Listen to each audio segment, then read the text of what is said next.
What is going on, everybody? My name is Ciara Lawler. Welcome to the week of Movie Mondays. This is the Heroes for Hire podcast.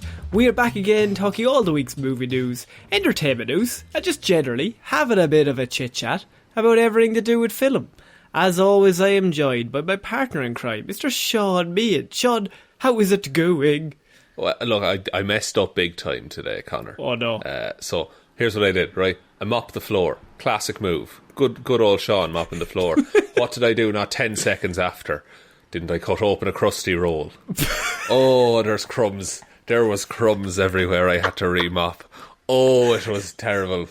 Now the sandwich, lovely. Yeah. But the floor, ruined.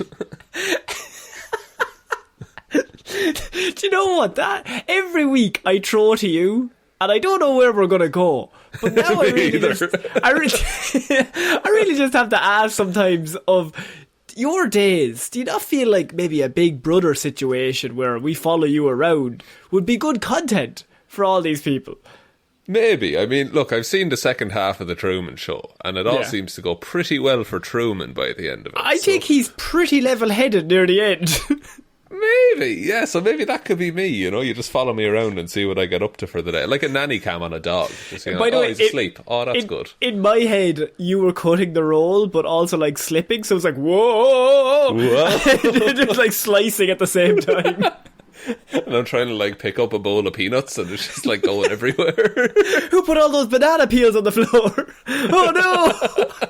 I heard it makes the tiles cleaner. So, Shaun, this is Movie Mondays, and we are back with a lot of nerd news this week, and there was one massive trailer that I'm assuming everyone has kind of come here to have a bit of a review, and it's probably in the title, if we're honest with ourselves. I'm really hoping I put it as the title, because it'd be mad not to, quite frankly. It would, but we are starting this week with some other pretty, I don't know if big news is a thing, but it's interesting news, and that is that we have Spider-Man movies coming out in the near future, Shaun. So Spider-Man No Way Home is coming out, and they are currently doing reshoots for that film. Now, reshoots are fine. They do reshoots for every film. It's not because it's shit. Like they're generally called pickups because it's just like, oh, here's shit we need to make the shots make sense. Now, different from Fan 4 Stick that reshot the whole film, reshoots normally are like one or two scenes. Yeah, it's not usually 90% of the content. Like Solo. But there was one character that we were like, is he in No Way Home? Is he not? And that would be Charlie Cox's Daredevil.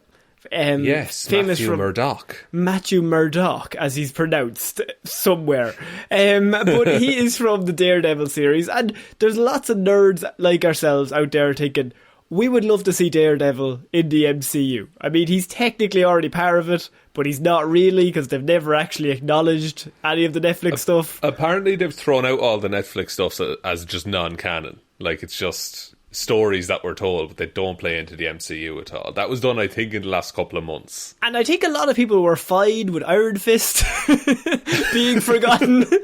But I think Charlie Cox and Vincent D'Onofrio especially, I mean, we were kind of all looking at that going, you've nailed the casting, and anyone else you cast, if you're going to bring these characters in, we will just think, well, he's not Vincent D'Onofrio because he's really cool.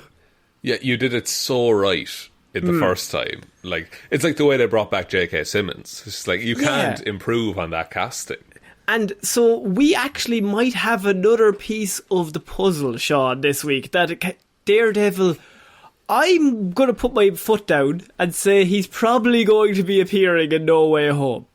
Oh, something of a daredevil yourself, Connor. Now, we kind of, for the last few months, every week has always been, especially with No Way Home, it's just been like, this character's involved, this character's involved. And then they always come out with media and they're like, I have no idea what you're talking about. Little old me. Except for Alfred Molina. It's like, I'm fucking in it. I'm in it. I'm the same character. It's happening. Do you want my script? I'll give you me fucking script. You can read my lines. Like you having a heart attack in the background. Daredevil's return is imminent, Shaun, as Charlie Cox cancels a Comic-Con appearance during Spider-Man reshoots. Now, he had to do the cancellation of the Comic-Con appearance due to last-minute filming schedule change. And currently they are filming Spider-Man No Way Home reshoots. Now, I'm not a betting man, nor a detective, but I'm saying all of the red string is currently coming in one direction.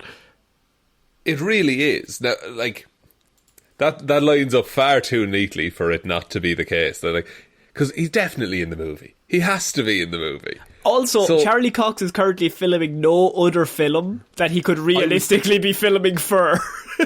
I was just pulling up his fucking IMDb, and it's like, yeah, of course he isn't. Of course he isn't. And look, that's not because he's not talented, but I mean, someone just worked it out that he might have had maybe a few months off, and so he's not currently filming a film. And so it's like, well, if he's not, what's he doing then? if he's not on this film, but there's no other film that it could possibly be. And he's been heavily rumoured to be in this film. It seems to line up, and I like the idea that Peter Parker, because at the end of, I hate the naming convention of those movies, Far From Home? Far From Home. So it's Homecoming, Far From Home, No Way Home. Yes, so at the end of Far From Home, it's revealed that everyone knows Peter Parker's identity. I like the idea that, like, Matt Murdock puts him into fucking witness protection or some shit. Oh, okay. You want him to be his lawyer, like, non-stop. Yeah, I think he cuts him a deal, kind of a thing. It's like, if you admit to this, we can keep you safe. And it would also be a nice way to establish, like, have Matt Murdock exist as Daredevil in the universe, but he's just operating really in the shadows that no one's noticed him yet. And this is his, like...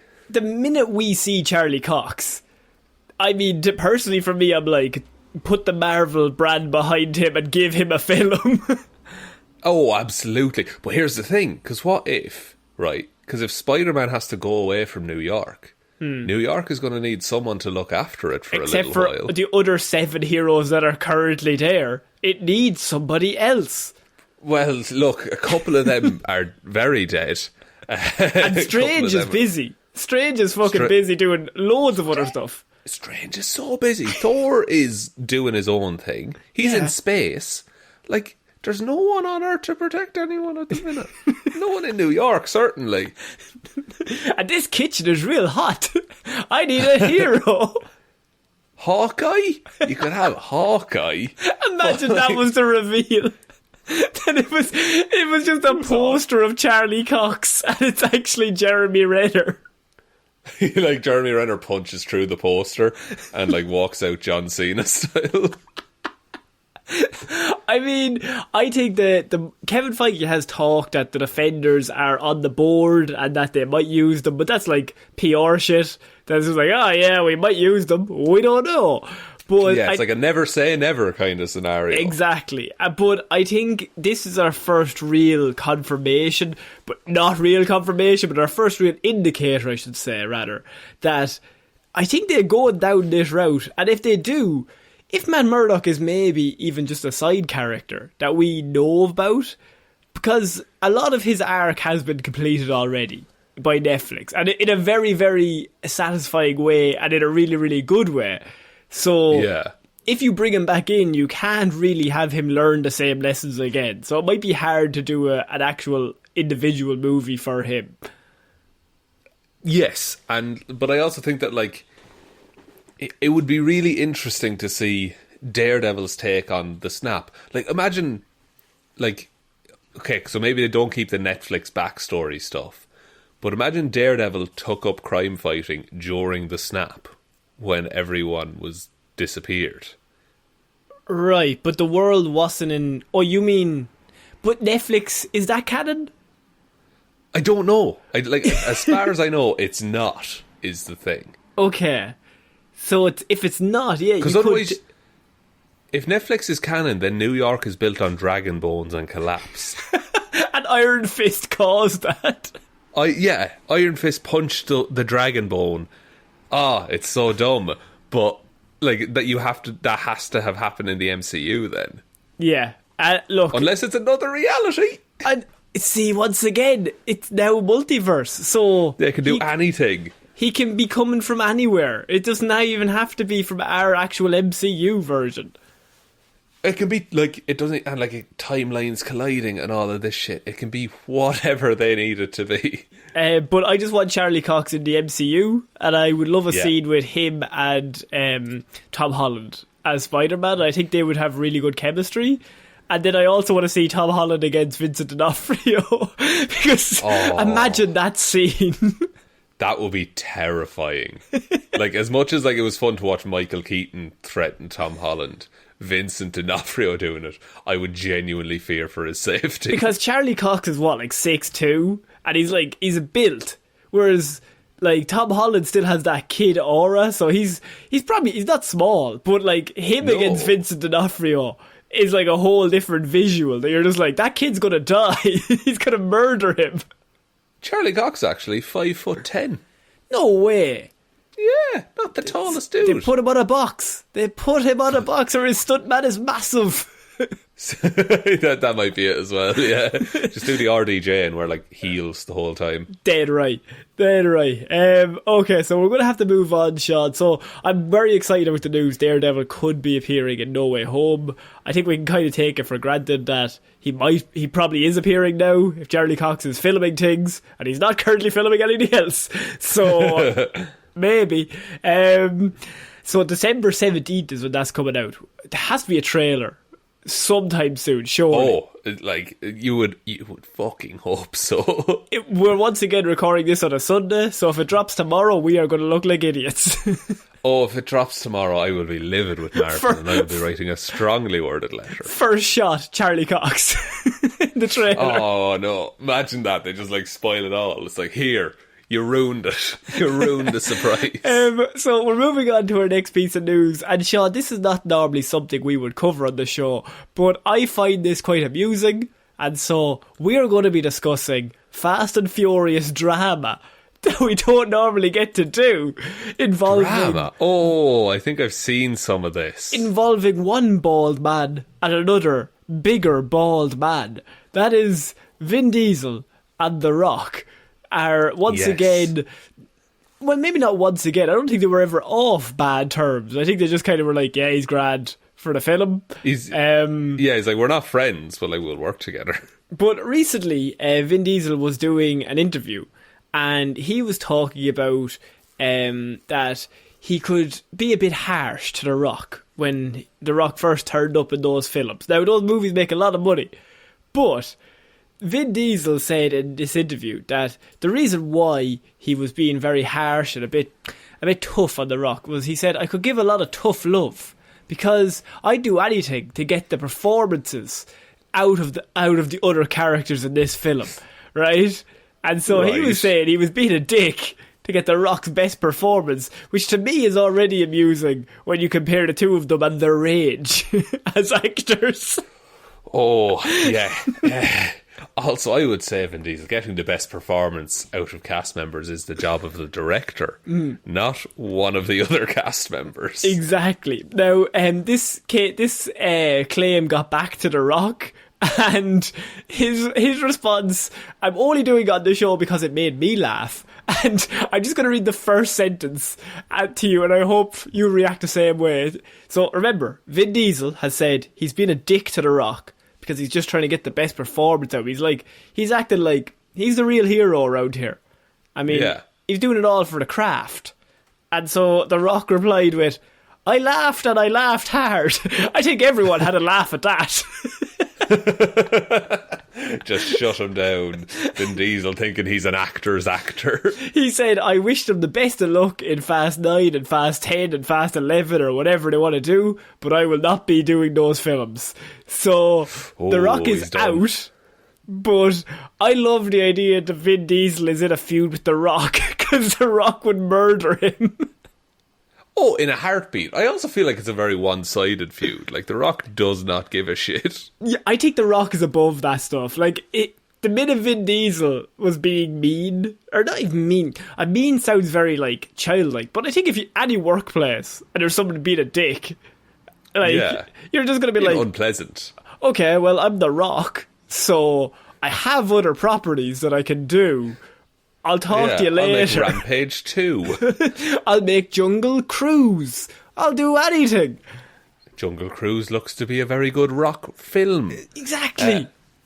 I like, so he's just full on done with Fast and Furious now. He's not doing any more. Yeah, the Rock is finished with Fast and Furious. I'm not quite sure what that means for Hobbs and Shaw. I think he's moved on to just doing the spin-offs with Jason Statham and Hobbs and Shaw, which that's a pretty big deal that he's not going to be in 10 or 11 or whatever they're on to now, because I mean they're the last ones that they've said. Well, I mean we hope allegedly they're the last ones. I think they're leaving a lot of money on the table. They're going to probably bring everybody back, but if The Rock is like, I'm out, I'm not working with Vinny, then what can you do? That's the thing, like, they want the big Endgame style reunion of everyone who's ever been in those movies. That's what they want for the end. And The Rock is like the main character for 3 of them.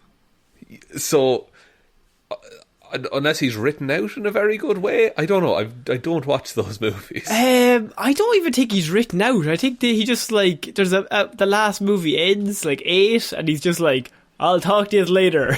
Call me the next time you need me, kind of thing. Off in the sunset, yeah. Yeah.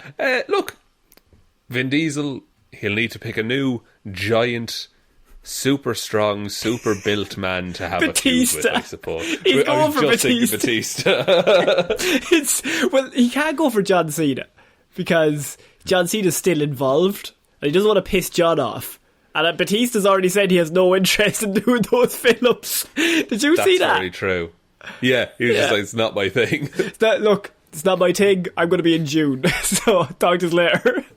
Oh, someone said June. Are we talking about June, Connor? No, we're not. No, unfortunately. Oh, no, it's just didn't have time. Didn't fit the slot. We put in the Fast and Furious story instead of June. This news got in ahead. Just got beaten. No, this story is only here because of, I can imagine The Rock being asked this question, and then like The Rock just is thinking like, he's 6'5", like 300 pounds. He's like, I laughed and I laughed hard at the idea that Vin Diesel was trying to intimidate me into doing a better performance. And that Vin Diesel deemed my acting subpar. Can you imagine that? Like, half the time you can't even hear what Vin's saying. Like, Vin has a good thing going, and I'm not going to disregard him. Like, but that's his niche. Like that's what he's good at. And it works for him. That's fine. It'd be like if Joe Rogan told us how to podcast, you know? Like he can't do that. Like you can't do it. You come for the kings, you best not miss.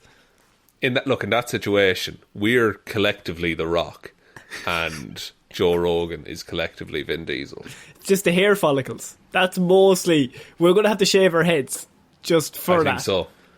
And one of us is going to have to get absolutely jacked. I dibs you.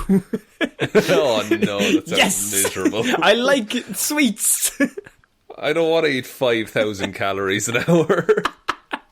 I don't wanna.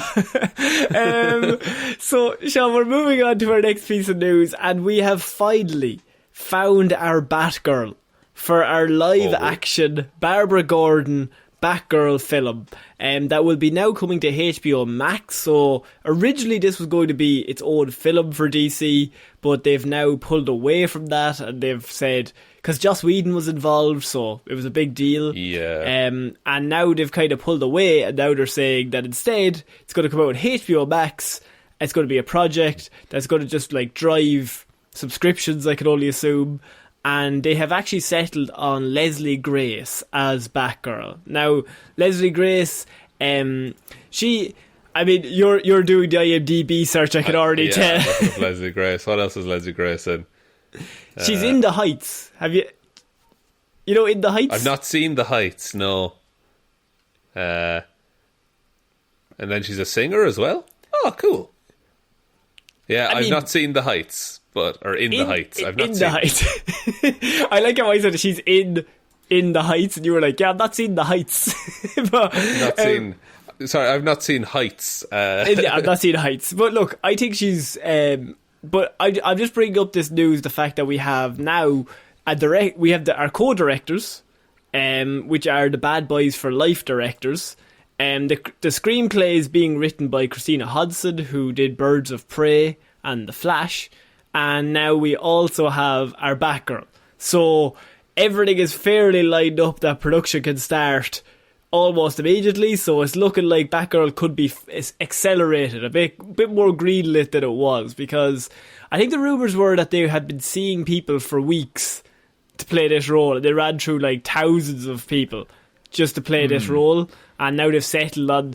Look, I mean, we don't know if she's good or bad. I hate this idea that... I'm sure she's great in other things, but I don't like the idea that someone gets cast like Ben Affleck and the whole internet explodes and they're like, he's gonna be shit. What's this guy? Like, yeah. It's just like, these people are hired to do a job. Like, they clearly have what they're looking for. Heath Ledger as the Joker got laughed at. The guy from 10 Things I Hate About You. Oh, what? Fucking Hugh Jackman. No one wanted him as Wolverine. So, like, I mean... And the fucking Hemsworth and Hiddleston.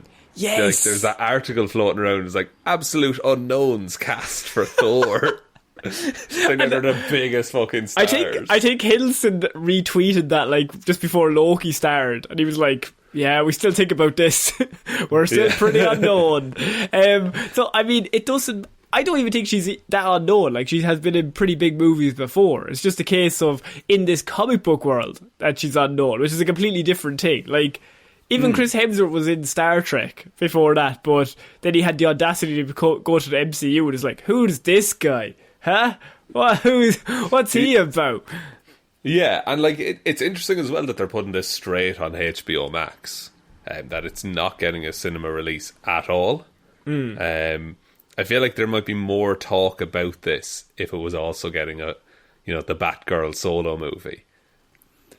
Yeah, no, I think that's why it's kind of going under the radar. Like, people see this as less than because it's HBO Max, where in reality, like, I'm kind of annoyed that it's HBO Max. Like, if it's still a film, like, it's not a series. If you're going to do a film, just put it out in the cinema. Like, you're going to spend the same amount of money. I mean, you're going to probably have to spend more in terms of distribution, but then what's the worst that can happen? You make a new star. Like, people are like, I love Batgirl. Batgirl's pretty great.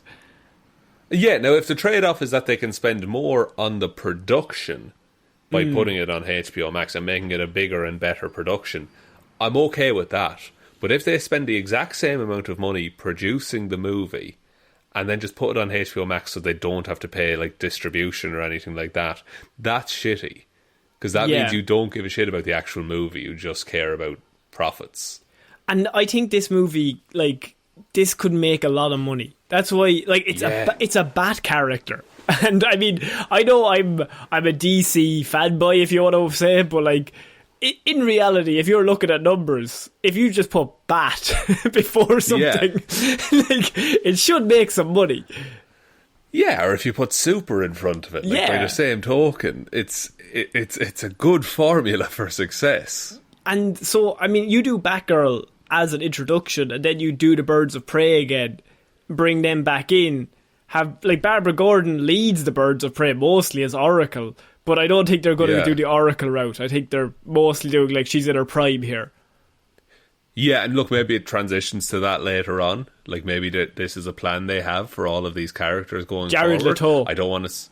I was going to say, it circles back around. Jared Leto's involved. They do Jared Leto, The Killing Joke, live action. Can this Batgirl not have sex with Batman?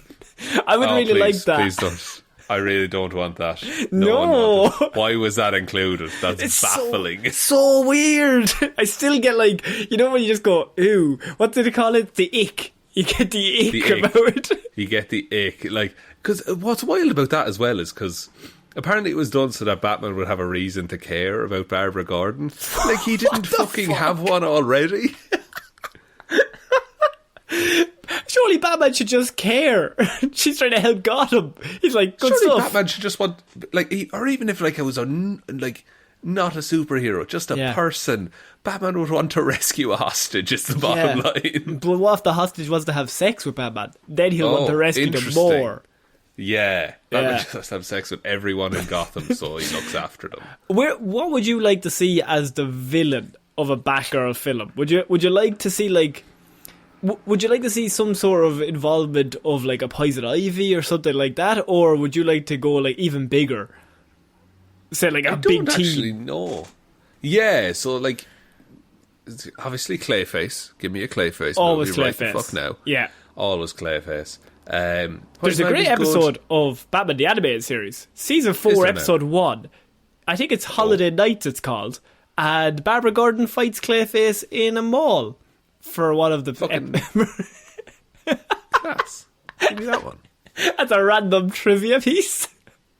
Can we have that one? Can we just have that movie? Because I think that would be pretty nice. It's like a 3-minute segment.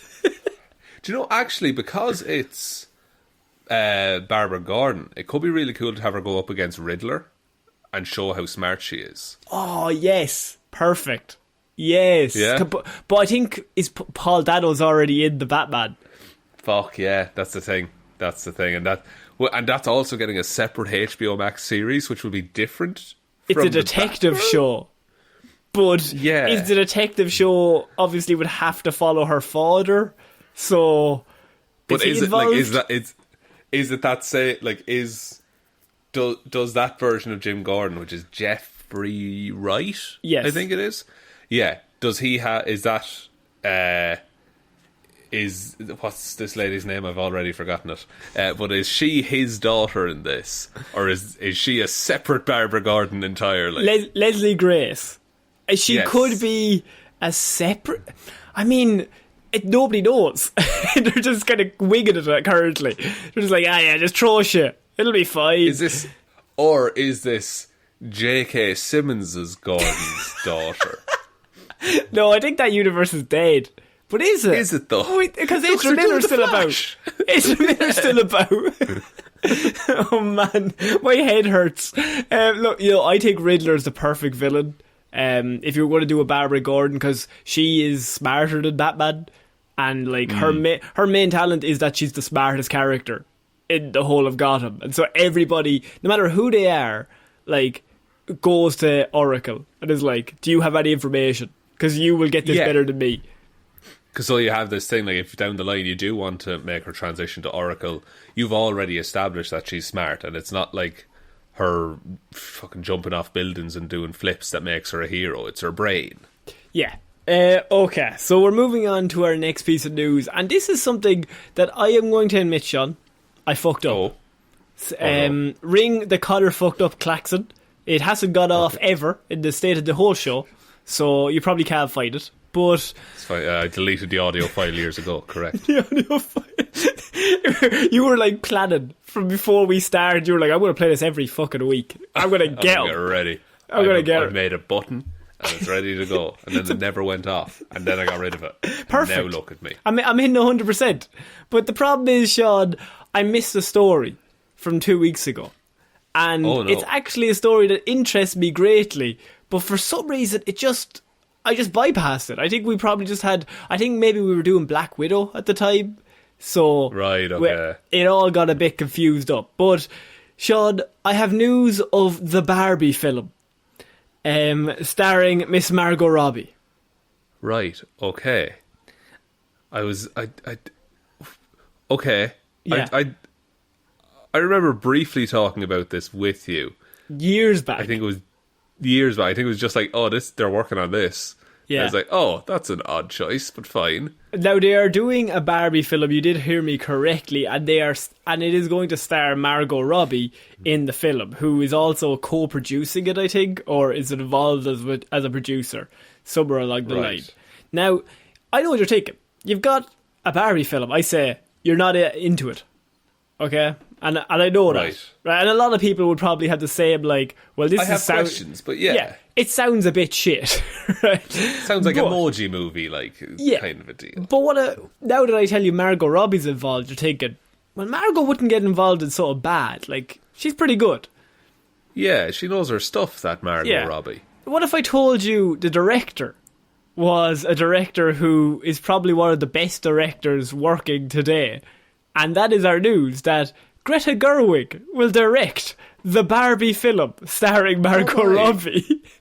Oh my. This is interesting to me. This is exactly the reaction I wanted.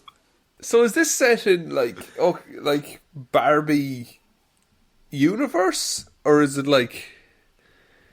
Is she? What is this, Connor? Like, is there any details about? Because is it like a Lego movie that they're all like Barbie characters and they're moving around, or is it a really fucked up take on Barbie and it's like this world of plastic is terrifying? It's not fantastic, as Aqua led us to believe. That's going to be the last line of the movie. This isn't fantastic. The trailer is going to be a slowed down version of that song. And then it's going to slowly morph into Johnny Cash Hurt. Oh, yes. Yes. But not only has Greta Gerwig been signed on to direct the film, the actor and filmmaker signed on to co-write the movie script with Noam Baumbach.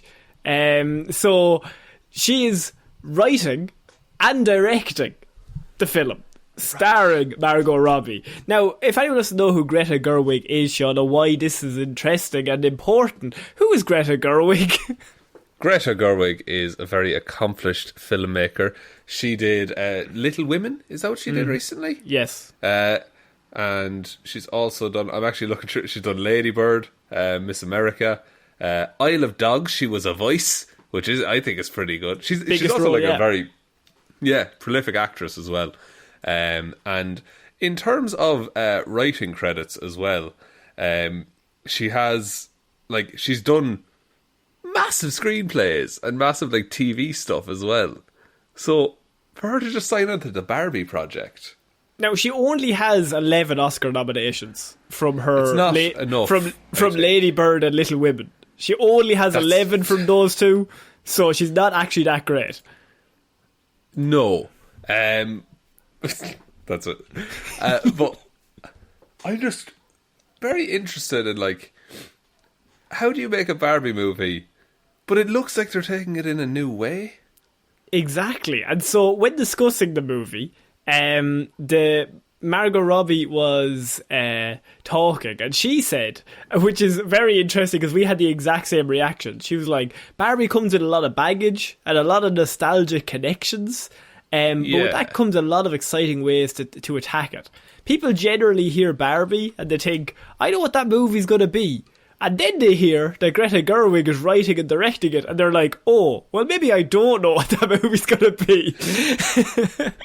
And I think that's a lot of people's thought process, because a very talented lady meets Margot Robbie, another very talented lady, and we could have a really good Barbie movie. Yeah, and I think it might, like, this sounds like a film with something to say. Is the best way I can describe it. And they're saying all this, it could be shit. Imagine it had this much talent and was shit.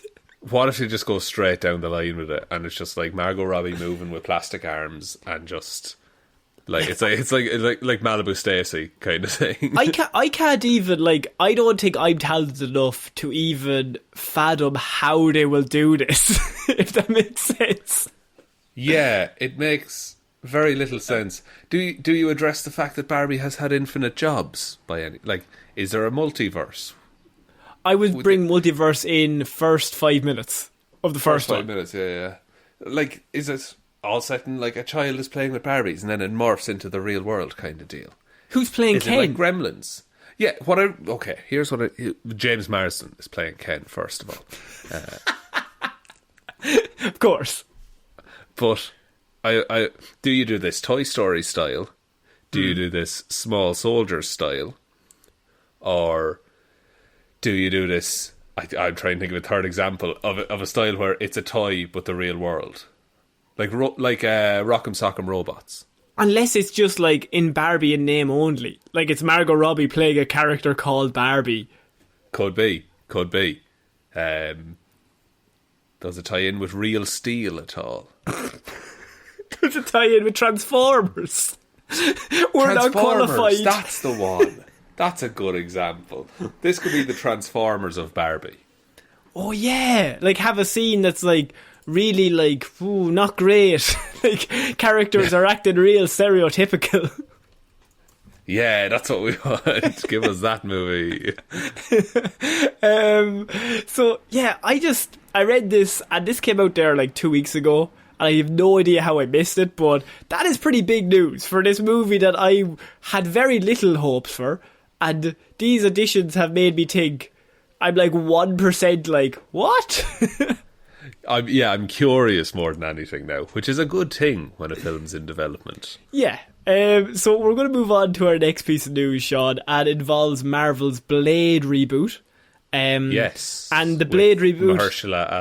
Mahershala Ali, yes. Another man who probably has a few Oscars. Like, one or two. A couple, who can say? Who cares? Not very good. But so the news is this week that it has found its director.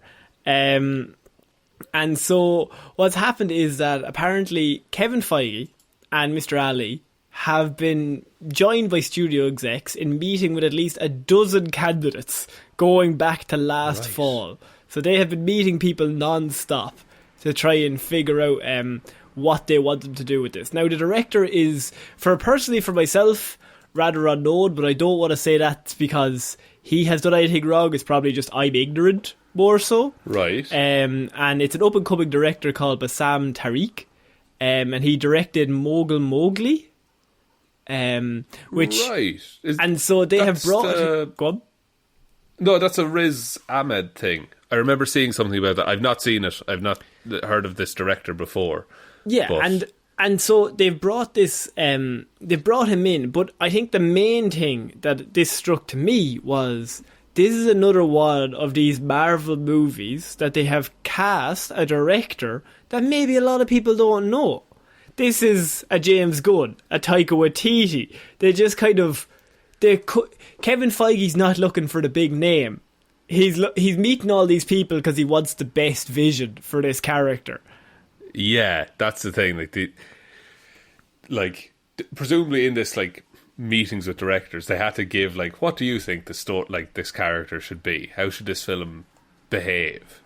And they like this dude's take on it, which is really cool because it means they trust the director. Didn't Taika Waititi walk in with a slideshow of Led Zeppelin playing over it, and he was just like, "I want to do this." Yeah, apparently his pitch to Marvel for Love and Thunder was balls to the wall insane. If he had pitched that 10 years ago, he would have been kicked out of the industry. So it seems Marvel are at a point where they're trusting their directors and they're willing to bring in new blood. They're not just getting the same person, the same people that everyone else is hiring in Hollywood. They're branching out. And also the news is that Mahershala Ali, he called Kevin Feige and volunteered his services for the role of Blade. That if they were going to be doing it, he wanted to do it. He volunteered. And Kevin Feige said, when Mahershala Ali calls you, you answer. Which I think... Very true. It's a good status to have. If he's like, I want to be in a movie, you go, well, he's alright. I suppose we'll throw him into a movie. How would you like to be Mr. Fantastic? Yeah.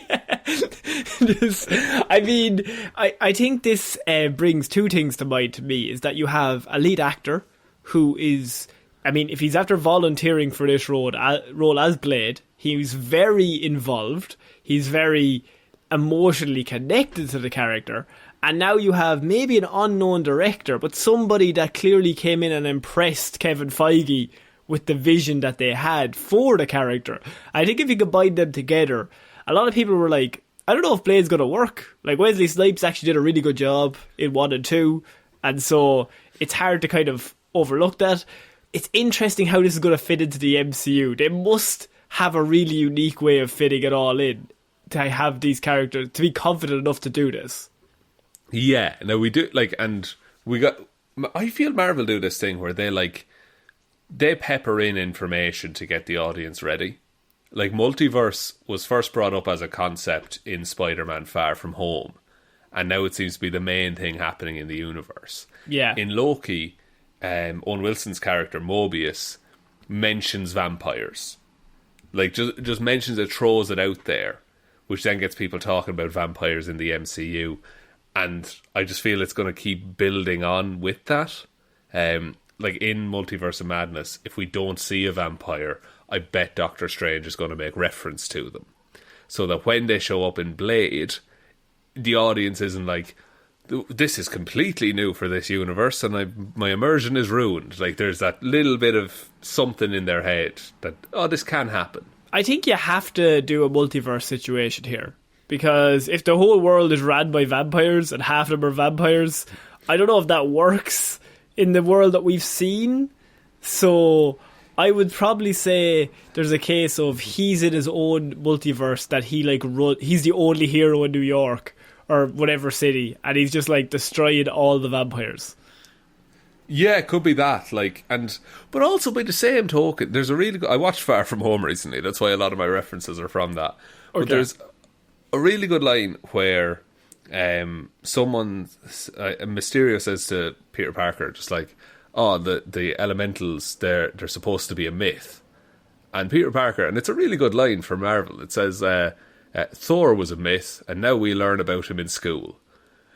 And for the people in the universe, they seem willing to kind of accept anything that happens at this point. I mean, half of them disappeared for 5 years. So... You can't tell me that vampires showing up would be completely unthinkable in that universe. Like, a purple alien came down from space and killed half the people. I suppose. I was just of the opinion that, like, you can't just have 3 vampires. I think, like, you have half a city overrun with vampires, and surely somebody would have heard about the vampire city. How long was Wakanda hidden? Yeah, they had force fields, though. I don't think vampires have magic. No, they do. They fucking do. I mean, yeah, I think it's a bold call if they're just going to throw them straight into the universe. Like, they were always here. Yeah, here. They were just in a mountain somewhere. Just in a mountain. Rather than being like, yeah, we brought them over from, like, Multiverse 306. Here you go. Sure. If they do it, it has to be Multiverse 666. Yeah, that's of course. The vampire one. Yeah, and they're Mephisto confirmed. Mephisto confirmed. I don't know if we've confirmed that, but the natural progression of that conversation was Mephisto will be the big bad of Phase 4. Yeah, and Phase 3 retroactively. And Phase 3, he's going back in time, and he was actually Thanos. Mephisto was Thanos the whole time. Not a lot of people know. Not a lot of people know. Kang-Hu, he says. I'm way better. Kang-Hu. No, kangaroo, Mephisto. You're confused. He's talking to Chris Hemsworth. He's gone full Australian. So we're moving on to our next piece of news, and this is kind of along the same lines as what we were just talking about. But it involves Marvel, and it's an interesting thing because recently they brought out a trailer for a movie or a series that they're calling What If, Shaun. Yes, yes. Alternate stories in the Marvel Universe kind of deal. And it will be an animated project, which is quite unique for the studio. And everyone was kind of like, that's a bit strange that they're going down the animation. Or nobody likes animation. That has no market value whatsoever, you said to me. Wow. I can't believe that's a collective view of the Heroes for Hire podcast. I'm sitting behind like all my box sets of Batman the Animated Series. It's a joke, people. But Tara Strong somewhere Tara Strong has put up her head like, what? Something's happened in this universe. I have to kill someone. So now a lot of people, as I said, they thought it was a bit of a unique move. But now we have learned that Marvel is actually going to be launching a mini studio off the main studio for future animation projects that they will be working on. Oh, I'm very interested in this. Because for years and years and years, DC has had incredible animations coming out about their characters. That was the one thing they had. It's the one thing they had that no one could take away from them. And yet, what if? Because what was happening was the MCU was destroying them, but then they were like, yeah, but we've got like Under the Red Hood, so what can you do? Yeah, and a lot of the Marvel animated stuff was more aimed at a younger audience, kind of a Saturday morning cartoon kind of vibe. Yeah. like X-Men and Spider-Man and Hulk and all that kind of stuff. So if they're telling, like, you know, big scale animated stories, that's very, very interesting. And they have Disney Plus now. So yes, like, there's your avenue. You can do a Star Wars whole series style of like Marvel characters if you want. Like, that's how a lot of Star Wars characters that people love right now came from an animated series that are like, put them in the movies. We haven't seen them yet in the films.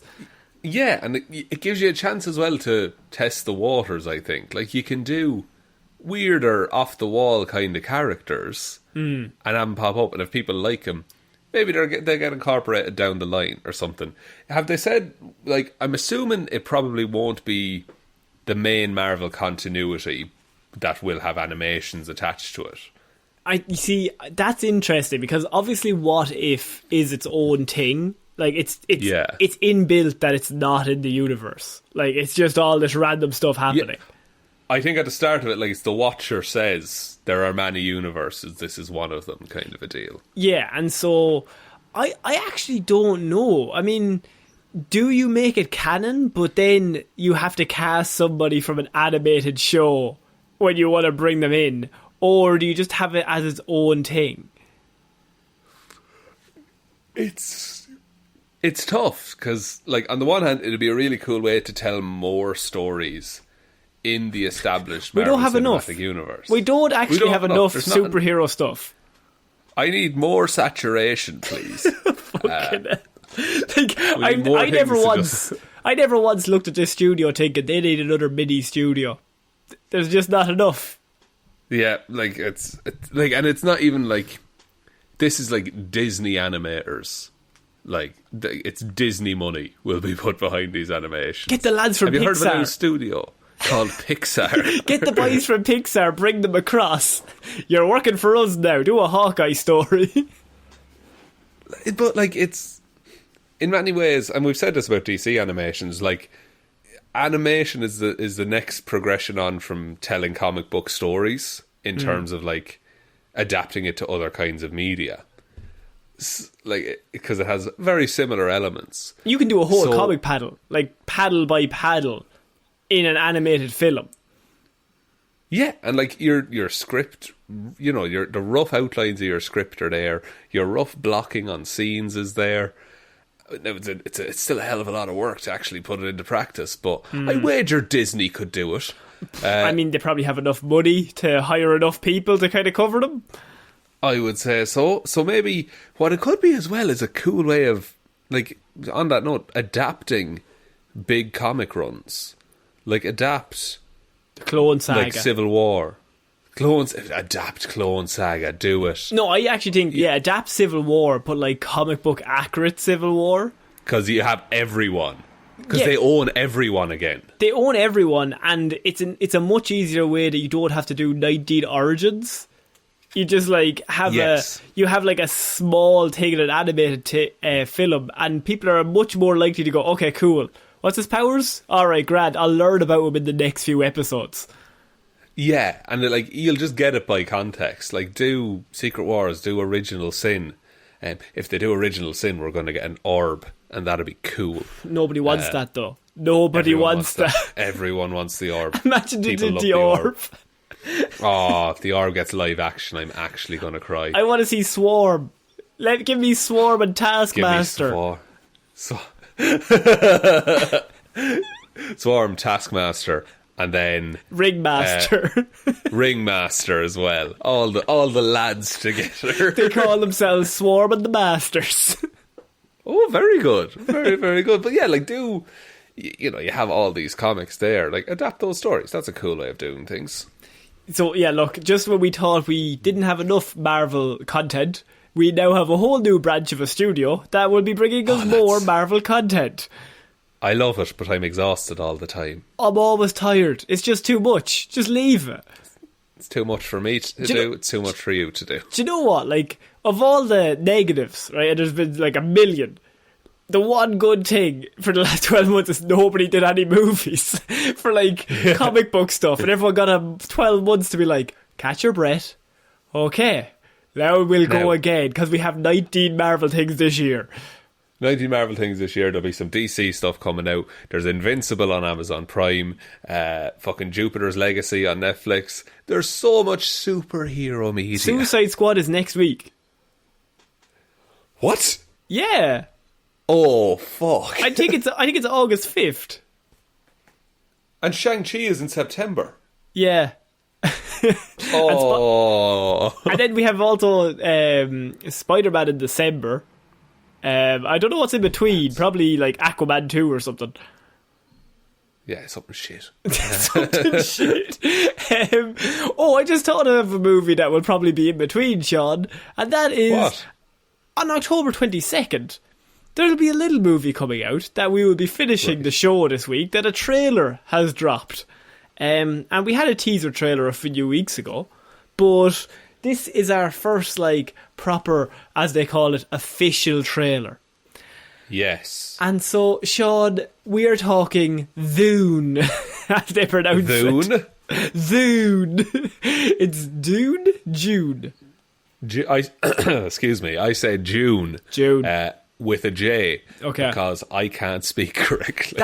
Look, let's just both not speak correctly. So, this is one of those things where you have read the books. Yeah. And I know very little. I'm saying one of those things, like me not knowing stuff is like not regular. But like, I have done a lot of research to try and keep up with you in this segment. Oh, have you now?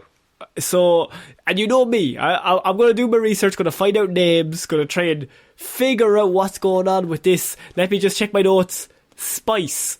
That's going on. Spice.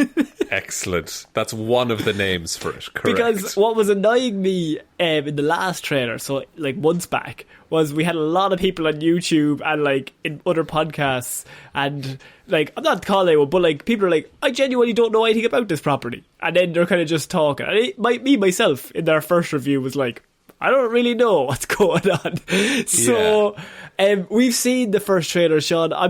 What are your initial thoughts having seen this? This looks really cool. Like I loved the June. I loved the first few June books. I think they're really, really great. It's such a fleshed out world, and this looks really faithful to the first half of the first book. Yeah, because if a lot of people don't know, this is a part one to this thing, because there's going to be another one of these. But do you know the bad thing about this is that they have to make $500 million, otherwise they're not making part two. Which is the shittiest studio decision I've ever heard. So we were going to talk about the trailer, but we've naturally come to it. My big question was, is it going to make the move, or is it going to make the money that they needed to make? I think so, because it's coming out in October. Which I think things will be back on now.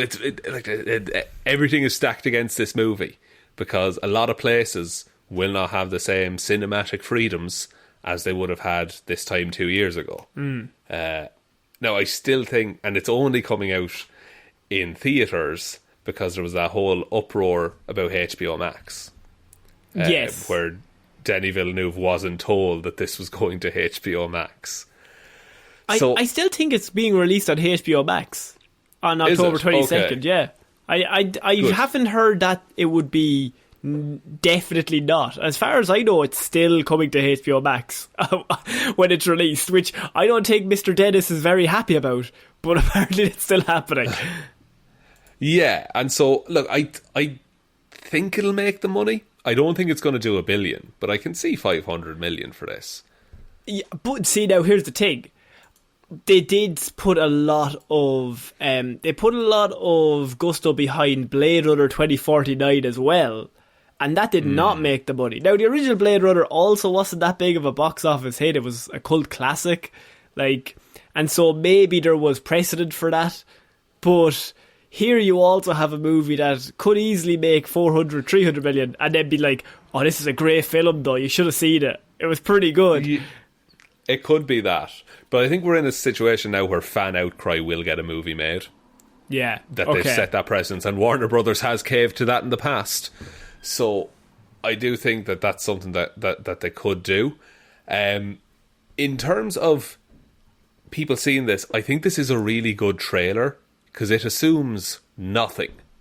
Like, you need no prior information to see this trailer and think that this movie looks cool. Yeah, I came out of this trailer knowing nothing, and I was like, oh, that looks cool. Like, it looks like a cool idea with a great cast. Like, actually, great, I think, is an understatement. Like, one of the best casts. Outstanding cast.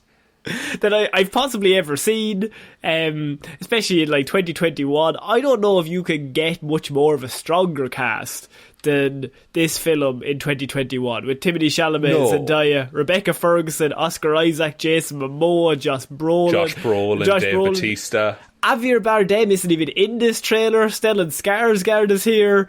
Like, it's off the wall, just the amount of people they got for this. It's absolutely amazing. And the director isn't bad either. Director's pretty good. Pretty fucking good. Also a massive fan of the book. It was his favourite book when he was a teenager, which always helps when you're adapting something. I think that's why it's so faithful. Did I forget Bautista's name when we were talking about I think we said Bautista. Okay, that's good. Yeah. And I'm curious, what do you think the story is based off of this trailer? So the idea that I've gotten from both, now I have done a bit of research as well on the side. That's fair. That's fair. I know about the House of Traities a little bit. The House of Traities, correct. Very good. The other ones are called Harkonnen. Harkonnen, okay. But the idea that I would assume is that this planet is, in the most basic way, riddled with spice, right? Yeah, it's riddled with it. You know what I mean? It's covered in it, right? It's Arrakis is the name of the planet. Yes. So, Arrakis is covered in spice. All these people want spice because it's powerful in certain areas. From what I've heard, is like it can help psychologically, like in terms of like if you're a telepath or whatever, it can make you more powerful. Stuff like that. Yeah. So spice is like, it's a drug. People ingest it for like, it gives you visions and dreams and things like that. But it's also used. It's basically, it allows you to see into the future.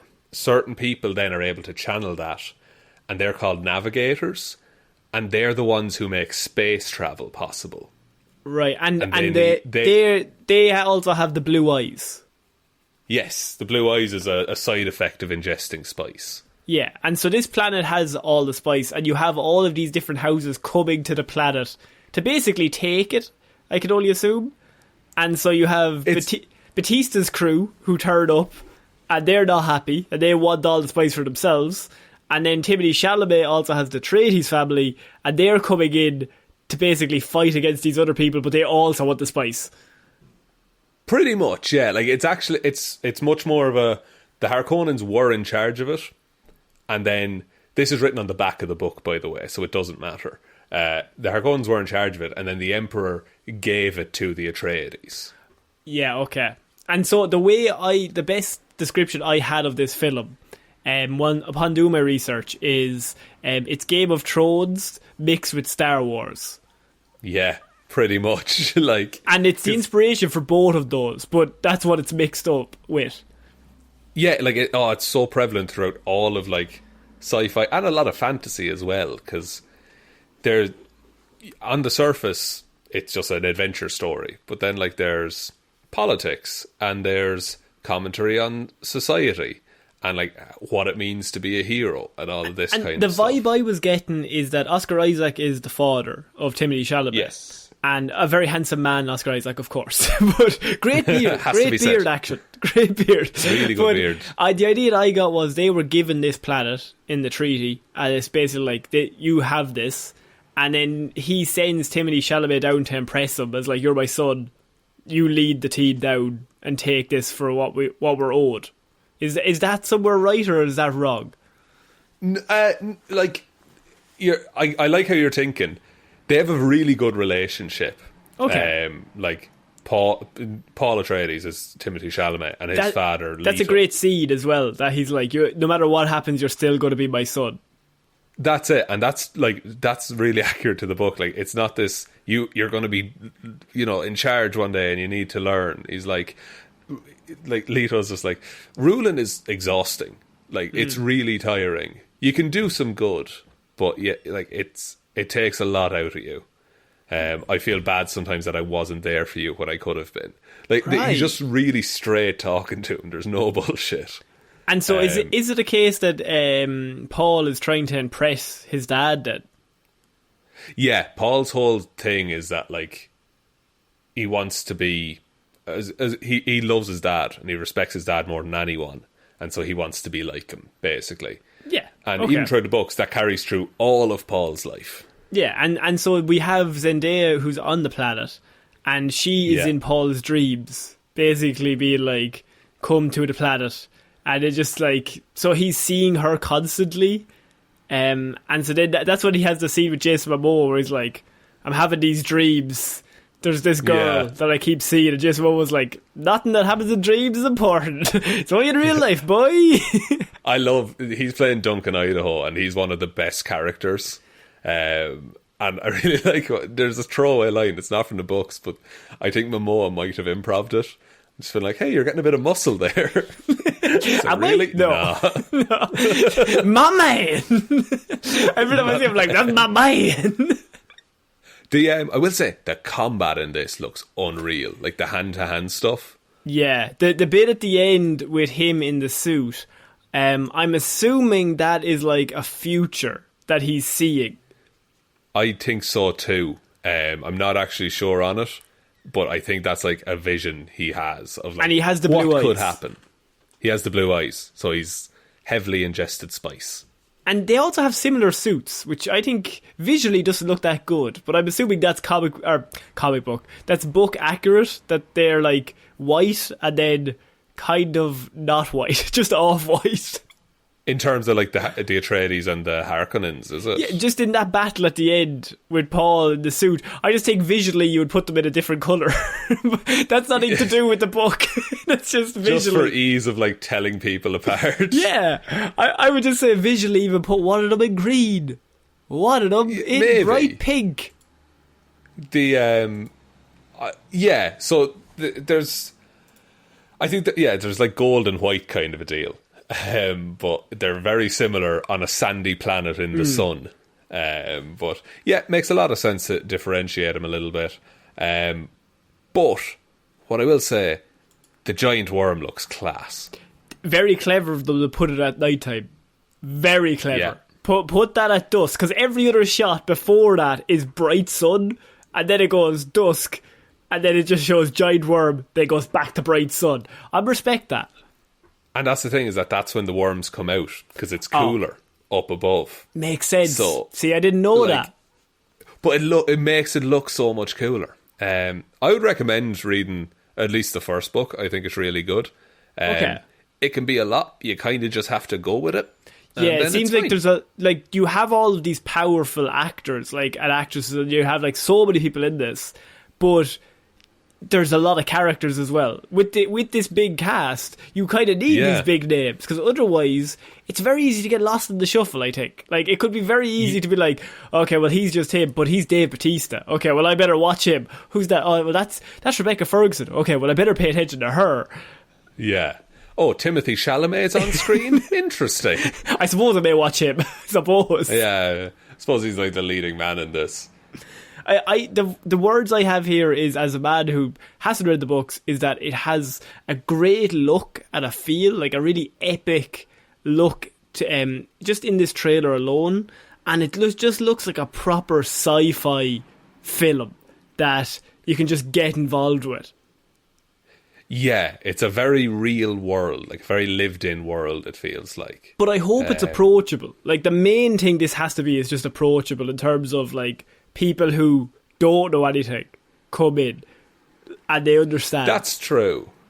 Yeah, and I will say, you want to talk high concept, Avatar was one of the biggest movies of all time. And that's something that, might not be super easy to sell to someone on the way into the cinema.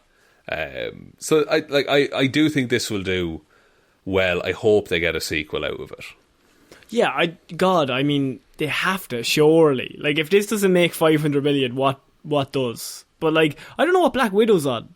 I think Black Widow would probably be the biggest indicator of how it's going. I know Black Widow had a big first weekend, but I think it dropped off second weekend. I think we're probably going to see that a lot. Apparently, grossed over 314 million worldwide on a budget of 200 million. Didn't hit 500. That would be seen as a failure if they did that normally. That's made 60 million in Disney Plus revenue. So getting close to breaking even, but that's my mad. God, that's tough for a Marvel movie. Because like the last 5 they did were all billion. Like easy. Yeah. Like easy billion. Now look, it again, half the cinemas in the world are probably shut right now, so. And I hope this makes accurate. the money. Like, I think it looks that grand and that big that with this cast, you have to surely like go for part 2, see what happens. Because also, Mr. Dennis has come out and he said that Dune is by far the best movie I've ever made. He told Variety. Fair enough. No, I believe it. Like it deserves. It deserves to like continue on and to have the success because the fan base is there. It's already noted as being an amazing story. So just tell it in another form, and that's all you need. Yeah, I think this could be like. I mean, there's some people that I was reading. They were like, this could be the Star Wars of this generation. Like kids going in, going like, this could be the Star. I don't know if I would go that far, but it could be a massive film that could be culturally like. In 20 years from now, there could be 5 of these. Like every 2 years, they make another one. Yeah, this could be the start of like the next big thing. And also, like, even if it made like 400 million, make a second one because people would be like, "Oh, I saw that came out, and now there's a sequel. God, it must be good." And then you'll get more. And I heard really good things about the first one. God, I better check this one out. Yeah, but I didn't see it because of things going on in the world. Exactly. So, Shaun, that is our. I think that's the end of the show. Unfortunately, forever. I mean, forever. We should say that we are taking the week off next week for the first time. We are. For the first time ever. It's the first time since the start of the show we're taking a week off to enjoy ourselves, have a bit of summer fun, not with each other. We're not hanging out. Because you're going on holidays and I'm also going on holidays. And we thought we could record on holidays, but that sounds insane. That sounds like too much work. I'll be too busy drinking out of a coconut at that time. I'm holidaying in my backyard. I'm holidaying in Ireland. So same. Oh, I'm not travelling. So, but yeah, we are both away next week, so there actually won't be a movie Mondays, but we will be back the following week with our Suicide Squad review, if that is out on the 5th, because I think the numbers work out there that would be the next Monday after that. Let me double check on that. And correct, Connor. Okay, good stuff. So that's a pre-warning to anyone. If you're next week and you're thinking, God, there's no episode, the lazy bastards, you're correct, but also 1 week off. Also, be patient, lads. So yes, thank you for that announcement. Would you like me to take us out, Connor? Yes, please. Thank you, everyone, very much for listening to this episode of Movie Mondays. We'll be back in a while with more episodes. In the meantime, a while. I don't want to say. Whatever. Back in a while. We're not leaving forever. We'll lose steam now. Forever. So just big shout out to everyone who supports us over on Patreon, patreon.com/Heroes for Hire podcast. You get extra shows over there, and we have sort of a funny game where I'll read out anything you write, lads. So Connor, I've turned off the mics. The police are onto us. They've discovered our multitude of crimes. So just for my lawyer, and then it ends. I need to stress this with people. There is a word limit in the Patreon. It's also, Patreon done it. Waffles, you're not going to get me again. I'm ready for it now. Yeah, he's on edge. He's like Chuck Norris in 2005.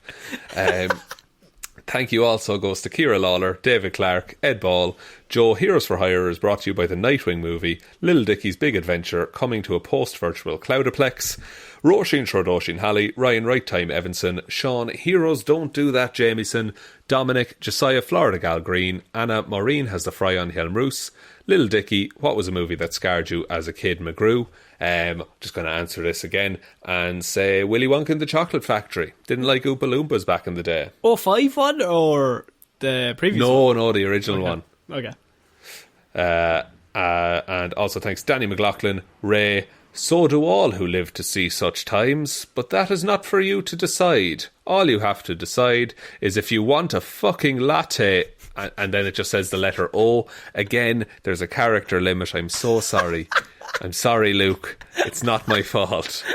And shout out as well to new patron. I can't believe Wanda did this. Good stuff. Good stuff. So thanks everyone for supporting us over there. If you want to join those fine people, head on over to the Patreon. You can also follow us on all the social medias. They're all linked below. But the most important thing you can ever do to help out the show is tell one human being that we exist. Just a one, please. And I think that's about it, Connor. I think so. So I've been Ciara Lawler. I have been Shaun Meehan. And see you next week, guys. No, we won't. Bye. See you whenever. No, Bye. shit. Oh, the habit. No, we're locked into it now. Oh no, bye.